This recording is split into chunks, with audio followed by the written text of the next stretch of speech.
Los hechos deben analizarse tal y como ocurrieron. En ¿Pa dónde vamos? Analizamos el panorama político y legislativo, ofreciendo claridad en un mundo polarizado y lleno de incertidumbre. Una alianza de La Voz del Derecho y Orsa. Esto es ¿Pa dónde vamos? Hola, bienvenidos a un nuevo capítulo de ¿Pa dónde vamos? Un programa entre La Voz del Derecho y Borsa. Hoy venimos a hacer un análisis justamente con dos analistas de Borsa, con Samuel Carrillo y con Juan Pablo Barón, para hablar de todo el remesón ministerial, que además tiene que ver con todo lo que ya se empieza a calentar en las elecciones presidenciales del 2026. Aprovecho para saludar a nuestros panelistas, a Samuel Carrillo. Samuel, ¿qué tal? Hola Martín, ¿cómo va todo? Estamos muy bien y aprovecho a saludar también a Juan Pablo Barón. Juanpa, ¿cómo va todo? Bienvenido. ¿Qué más Martín? ¿Todo bien? ¿Todo bien, Samu? Excelente. Bueno, ya como sabemos hubo un consejo de ministros que fue televisado y a raíz de este consejo, igual hay unas cosas que vienen de antes, pero digamos que a raíz de este consejo, pues se empiezan a saber muchas renuncias, gran mayoría de ellas también irrevocables. Hay un análisis justamente que hicimos en Orsa sobre las renuncias de los ministros. Tiene esto también que ver mucho con el nombramiento como jefe de gabinete de Armando Benedetti. Y quería preguntarles justamente, y arranco contigo, Samuel, ¿cómo va en este momento todo este remesón en cuanto a las repercusiones que pueda llegar a tener en el Congreso puntualmente? Sí, bueno, como sabemos, una de las funciones de los ministros es precisamente adelantar unas agendas en el Congreso. Y en la actualidad, pues, hay una serie de proyectos de ley de origen gubernamental que pues van a verse afectados por este remesón. En particular, podemos observar dos proyectos que tienen el mayor protagonismo, que es la reforma laboral y la reforma a la salud. Y además de eso, vamos a ver también que en lo que queda de este periodo legislativo, pues van a empezar a emerger una serie de proyectos de origen congresional como protagonistas, y que esto va a terminar pues cruzándose en las agendas. Entonces, no sé, Martín, ¿qué te parece si empezamos hablando de la reforma laboral?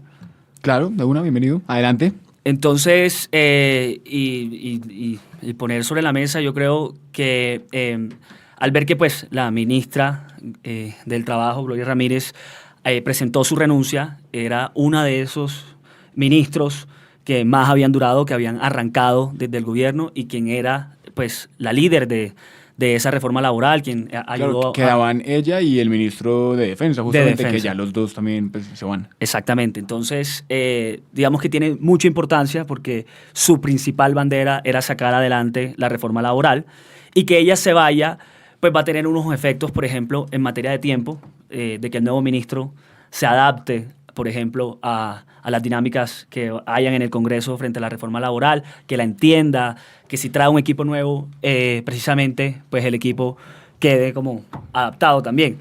Entonces, el primer efecto es que va a ralentizar el proceso del proyecto y se va a demorar un poquito más. Y además de eso, hay otro actor fundamental en el avance del trámite de las reformas, y es el ministro del Interior, como sabemos, que es una de sus funciones. Si Juan Fernando Cristo, quien es considerado por muchos un fenómeno en el Congreso que logra movilizar las cuentas, no está, en lo personal creo que eso va a tener un efecto significativo en la parte negativa de lograr los votos. Y de hecho, en la Comisión Séptima de Senado hay dos congresistas quienes vendrían a salvar un poco la patria al gobierno en estos proyectos de ley, tanto con Cristo. Sí, con Cristo, Sí. que son las cristianas, Sí. si no estoy mal, Lorena Ríos. Lorena Ríos y Ana Paola Agudelo. Ana Paula Agudelo. Sí. Claro. En efecto, ellas dos eran de las consideradas que, por su cercanía con Juan Fernando Cristo, iban a lograr destrabar los proyectos de esa comisión, porque, pues, como sabemos, por ejemplo, la reforma laboral, en su primer intento, fue hundida por esta comisión. Y Juan Fernando Cristo llegaba, a través de esta cercanía con ellas, a salvar un poco la guardia. Pero si Juan Fernando Cristo no está, y aparte de eso, la ministra ya no es Gloria Ramírez, quien venía adelantando un trabajo importante, yo sí creo que las cuentas empiezan a ponerse complicadas. Aprovecho acá para preguntar a Juan Pablo, hablábamos, lo grabamos un 13 de febrero y la fecha es importante porque pues sabemos que igual es muy difícil entender con lo dinámico y con lo cambiante que está todo en este momento y con tantas renuncias, con el presidente por fuera del país incluso. Pues ahorita contaba Samuel fuera de micrófonos una frase bastante maturanesca, pero que funciona y es que realmente es muy, o sea, que lo único que es cierto es que todo es incierto. Sí. Y bajo esa forma, yo quiero apuntar a Juan Pablo es por la reforma a la salud. ¿Cómo ves eso en el Congreso puntualmente? Bueno, yo creo que la reforma a la salud es de las más complicadas que tiene el gobierno ahorita. Recordemos que ya le hundieron una pasada y esta es la 2.0, digámoslo así. Pero también este remesón ministerial digamos que va a enredar el trámite de la reforma. No sabemos si Jaramillo se queda. Petro todavía no lo ha anunciado, si él va a alguna otra cartera o cuál va a ser su papel ahorita de cara, digamos, a las elecciones del 2016, porque dentro de los ministros que estaban ahí, pues Jaramillo es de los más cercanos y es de los que, digamos, siempre ha estado dentro del círculo. Pues, dentro tan del cercano círculo. es que incluso en este momento con Petro fuera del país, el que tiene ciertas funciones presidenciales de encargos en este momento es el ministro Jaramillo. Y no Francia, que se supone, en teoría, debería ser la Total. persona que se quede a cargo del país. Pero entonces, bueno, digamos, todavía no sabemos, es incierto qué es lo que va a pasar con Jaramillo, pero ahorita, por ejemplo, la herramienta de sonar legislativo da un 0% de probabilidad. O sea, es muy alta la probabilidad de que la reforma se caiga.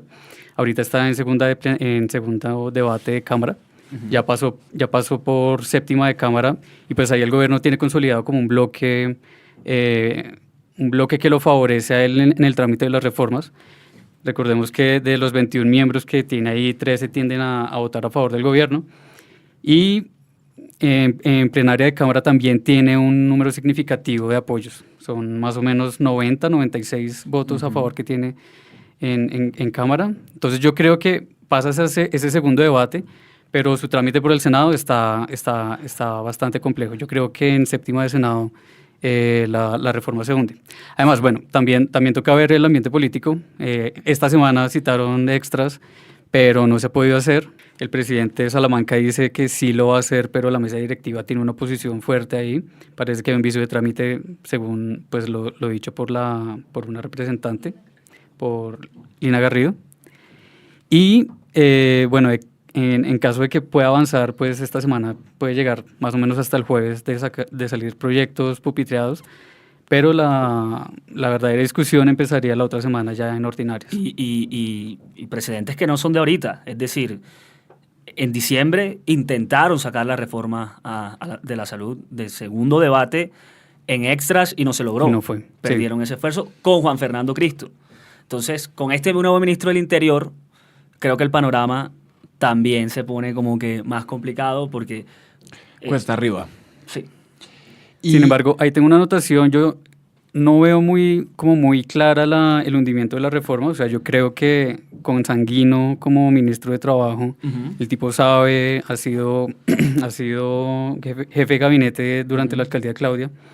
El tipo sabe moverse y yo creo que ahí hay una posibilidad un poco más alta, digamos, más alta que pase la laboral que la de salud, por ejemplo. Yo no la veo.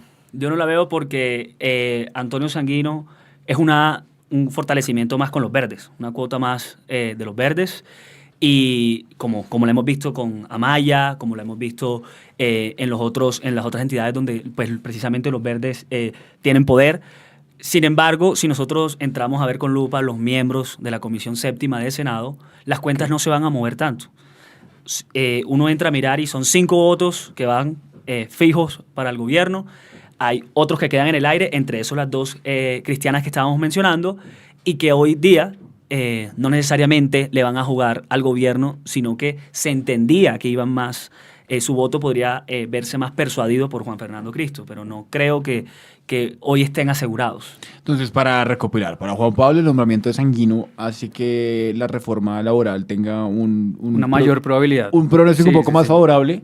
Y para Samuel igual sigue estando hundida la reforma, aún con el nombramiento de Antonio Sanguino. No es que siga estando hundida porque realmente es la reforma con mejor panorama, se puede decir. Y de hecho, el panorama hace que ¿Cuánto sea... dice sonar? Para aclarar a Sonar, estos oyentes. 78% le da sonar. Y es Ok. porque está dentro de los tiempos y además de eso, yo creo que la reforma laboral es el ejemplo de que el gobierno ha logrado negociar. Y es una de las reformas con las que más modificaciones ha tenido, negociadas con los partidos, a pesar de que siga teniendo su impacto considerable al sector productivo, pero pues como sabemos en el Congreso se avanza negociando. Sí, claro. Y precisamente eso también me hace pensar que puede que en comisión se logre realizar unos acuerdos. Pero en la reforma laboral 1.0 también se intentó, aunque era un contexto totalmente distinto, y pues ni buscando los acuerdos salió adelante. Y además de eso, desde Orsa hemos dicho en distintas ocasiones que el tercer año finalizando el tercer periodo legislativo, la efectividad del gobierno en el Congreso empieza a bajar. Y es un patrón que se ha venido repitiendo y las cifras las hemos mencionado en distintas ocasiones. Entonces, por ejemplo, Petro se ha mantenido en un 33% de efectividad en el primer año y en el segundo, pero hemos visto una caída significativa en el tercero, que es del 10%, hasta a lo que va en la fecha. Entonces, pues, Sí, pero yo también creo que eso está ligado con el remesón que está ahorita, o sea, la crisis política que está viendo el gobierno y el estado en el que está la izquierda ahorita. Yo creo que la llegada de Benedetti al gabinete justamente quiere empujar a que el gobierno Petro intente armar un poco una coalición un poco más amplia, digamos, ya negociar un poco más con actores con los que antes no había podido negociar dentro de los partidos. sí. O sea, sabemos que está negociando con facciones dentro de partidos tradicionales, digamos, Partido Liberal, Partido Conservador, pero yo creo que este remesón ministerial justamente es para intentar buscar esos apoyos y que Petro pueda mostrar como un legado, digamos, de su mandato. O sea, hasta ahora, digamos, ha tenido unas peleas importantes en el Congreso. La reforma pensional pues salió, pero la tumbó la Corte. Pero yo creo que Petro quiere como dejar aún más un legado y por eso se está arriesgando tanto con los partidos tradicionales. Yo me voy más por el lado que esto es netamente electoral y que la carrera presidencial arrancó. No Pues creo... eso dijo él, ¿no? O sea, de hecho, mucho Sí. del remesón es justamente porque él dice que va a haber Total. ministros que se van justamente por tener aspiraciones De electorales. acuerdo. Y si uno hace el análisis del discurso del presidente, los halagos que le hacía Armando Benedetti estaban directamente relacionados con temas electorales. Entonces yo creo que va más por ese lado. Claro, Que pero por sí. ejemplo ahorita con este nuevo remesón está sonando José Luis Correa para algún ministerio. Ujú. Él es una ficha liberal del grupo de Mario Castaño, el ex senador. Que salió condenado. El senador que salió condenado, liberal, que hace poco pues llevaron a la cárcel. El tipo es de ese grupo político y pues creo que es un mensaje claro de que Petro quiere de verdad impulsar este último año. Pero en términos de cuentas... A pesar de que estamos de acuerdo que el tercer año del gobierno es de los más bajos en aprobación. Pero en términos de cuentas, como sabemos, el Partido Liberal está dividido. Y eso lo que puede hacer es fortalecer con los que ya tiene, los votos que ya tiene, más bien, y no creo que le sume.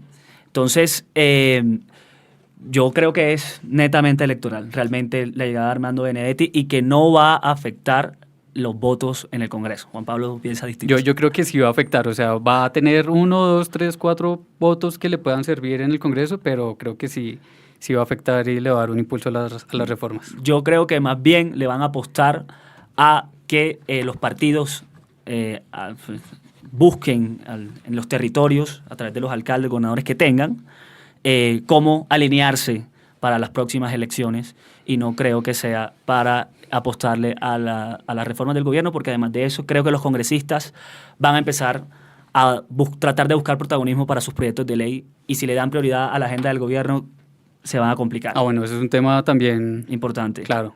La Importante. agenda De los del Congreso va a ser un tema muy importante ahorita en elecciones, por ejemplo, el tema de transición energética, inteligencia artificial, son temas que están pegando ser duro. coyunturales ahorita. Sí, totalmente. Y que tienen elementos de reformas que sean del gobierno. Bueno, y justamente hablando de la agenda del Congreso, hay varios proyectos de ley que los congresistas están en este momento, pues por su lado, impulsando. ¿Cuáles son y cómo lo ven? Y arranco con Juan Pablo. Bueno, yo creo que una agenda importante de congresistas, o sea, del Congreso, y que además también va ligada con una agenda del gobierno, es el tema de inteligencia artificial. O sea, ahorita hay 13, 14 proyectos dedicados a inteligencia artificial. Lo que está diciendo el gobierno es espere, paremos un rato, miramos qué se está haciendo, digamos, en materia de inteligencia artificial alrededor del mundo. Petro esta semana estuvo en Dubái hablando de inteligencia artificial. Claro, ¿cómo? Y hay como un consenso de unificar los proyectos, que salga uno o dos proyectos bien sólidos de inteligencia artificial. Creo que esa también es una bandera importante tanto de los congresistas, porque está tomando mucho impulso dentro de la Comisión Sexta de Senado y Cámara, como el Gobierno Nacional. Creo que ahí hay un punto importante. ¿Y Samuel? Sí, bueno, entre la cantidad de proyectos de ley que hay en el Congreso, de origen congresional o de los distintos partidos, está un paquete de proyectos, una serie de proyectos de ley relacionados con la crisis que hay energética en la costa, y que eso va a ser fundamental para el tema electoral. Quien se ponga la medalla de resolver el problema, o por lo menos lo intente, el problema de las tarifas de energía en la costa, pues definitivamente va a ganar en esa región. Sí, o a significarle una ventaja. Sí. Entonces vemos proyectos de ley del partido de la U que tienen elementos similares a los de la reforma, a la eventual reforma de servicios públicos que el gobierno en algún momento ha manifestado querer tener. Y entonces uno entra a revisar estos proyectos de ley y encuentra, por ejemplo, que le establece topes de ganancias a las empresas prestadoras del servicio. Sí. Y que el excedente tiene que pasar a subsidiar pues las tarifas o destinarse a proyectos de inversión. Entonces, son proyectos que tienen las características de la reforma de servicios públicos que el gobierno ha hablado. También hay un proyecto de ley del partido Mira que busca precisamente también reformar servicios públicos, y también se va a, por ejemplo, las distintas cadenas que tiene el suministro de la energía. Entonces, y busca y entiende el problema de energía de manera similar a lo que le hace el gobierno. Entonces, creo que esos proyectos de ley van a tener mucho protagonismo. También está, por ejemplo, la reforma al Código de Comercio, que es de origen del senador Germán Blanco, del Partido Conservador, y que también ha sido un tema objeto del gobierno, pero como vemos, son los congresistas que también tienen pues su agenda, y creo que es uno de los proyectos que también va a tener cierto protagonismo, como entre otros. Bueno, y eso en cuanto a los proyectos de ley. Pero me quedó un tema pendiente, que era justamente lo que hablamos casi que al comienzo, y es que parte de este remesón se da porque arranca la carrera presidencial ya con miras al otro año. Recordemos que pues, a este gobierno le queda igual tiempo, año y 6 meses es bastante. Y justamente pues ya se arrancan a calentar las elecciones presidenciales. ¿Cómo ven ustedes el cambio que pueda llegar a haber de aquí a esas elecciones del 2026? Samuel. Yo diría que empiece Juan Pablo. No, ahí tenemos Pablo, a ver. ahí tenemos opiniones completamente diferentes con Samuel. Yo sí creo. ¿Cómo empezamos esto? Digamos, Esta disputa. no, digamos, yo creo que la izquierda con Petro se pegó un estrellón ahorita en este remesón, en esa locución de Consejo de Ministros. Fue un descache terrible. O sea, Yo no lo creo. fue terrible porque se nota que no hay unidad en la izquierda, y ahorita van a llegar completamente sin la cabeza de ese proyecto político progresista a elecciones. Estaban diciendo que podría ser la candidatura de Susana Muhammad, de la exministra de Ambiente. Pero perdón, Pues, de los salientes hay varios, ¿no? Cristo sí. también está sonando, que otro de los salientes, incluso la del trabajo en algún momento la han mencionado. O sea, sé que hay varios ministros que salen que pueden llegar a tener aspiraciones. Sí, claro. Digamos, o sea, se esperaba que salieran ahorita a inicios de año. Por ejemplo, Mauricio Liscano, el que era ministro de TIC, salió en enero y está organizando su maquinaria electoral pues, para lanzarse. Eso no era un secreto, pero pues es que creo que sí fue un problema. O sea, ahorita creo que la izquierda va a llegar muy dividida. Creo que van a intentar hacer una alianza con el centro izquierda. Por ahí está haciéndole coqueteos a Cristo. Pero sí creo que está muy muy complejo el panorama para la izquierda. Sí. Bueno, Igual que para la derecha, o sea, hay un montón de candidatos, hay un abanico grandísimo que no sí. los han podido unificar. 52 candidatos, Sí. tiene cifras y conceptos, por Bueno, ejemplo. el debate de Juan Pablo y mío ha estado en los efectos que pudo haber tenido el remesón ministerial o la locución del presidente. Y para mí, definitivamente, esto fue una estrategia precisamente para hablarle a su audiencia, a ese 30% de voto duro del que se habla. Y en efecto creo que es una población que su voto lo ve orientado por la emoción que le pueda generar el presidente Gustavo Petro. Y eso es lo que tiene Petro para ofrecer en estas próximas elecciones. Yo creo que este circo, llamado por muchos, permite entrar a mover nuevamente esas emociones en la gente y decir, esta persona es capaz de incluso de afrontar hasta su propio gabinete con tal de avanzar. Es lo que yo creo. Es lo que yo No, creo. pero es que justamente están diciendo que se alineó con gente como Armando Benedetti, que quién sabe qué aspiraciones tenía, pero, o sea, eso es lo que le critican justamente a la izquierda, o sea, que no ha gobernado con los suyos y que lo ha hecho mal, de hecho. Pero el voto duro al final del día también tiende a ser antiderecha. Y entonces yo no creo que pasen a ser un voto de centro o un voto de derecha. Es gente que normalmente su voto tiene una tendencia hacia la izquierda y se ha fortalecido gracias a Gustavo Petro, y yo creo que el objetivo era ese. Pero los votos que le hicieron ganar a Petro no fueron todos a No, Petro, no, todos sino no. también hubo un montón de votos Sí. anti Rodolfo. Sí, y también el fenómeno de la maquinaria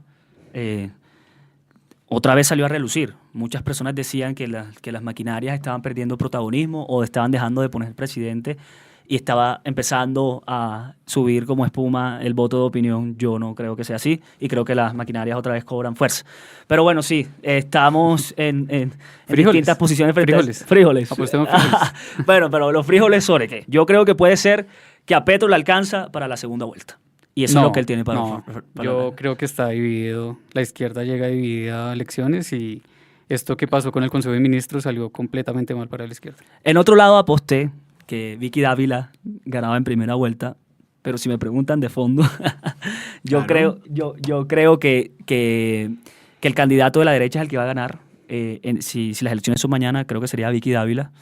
No sé si en un año y medio que falta, pero lo que sí sé es que Gustavo Petro le alcanza para la segunda vuelta y el actor importante ahí o el movimiento importante va a ser el santismo. El santismo va a definir muchas cosas y yo no creo que Gustavo Petro se vaya a aliar con Claudia López. O por lo menos Claudia López no se va a aliar con Gustavo Petro. Bueno, ya veremos entonces a ver cómo funciona la bola de cristal de Pero ustedes entonces, dos. ¿quién gana? Pues ya lo veremos. ¿Cuándo? Pues cuando salga, ¿no? Eso 2026. todavía hay tiempo. No, pero arriesguense.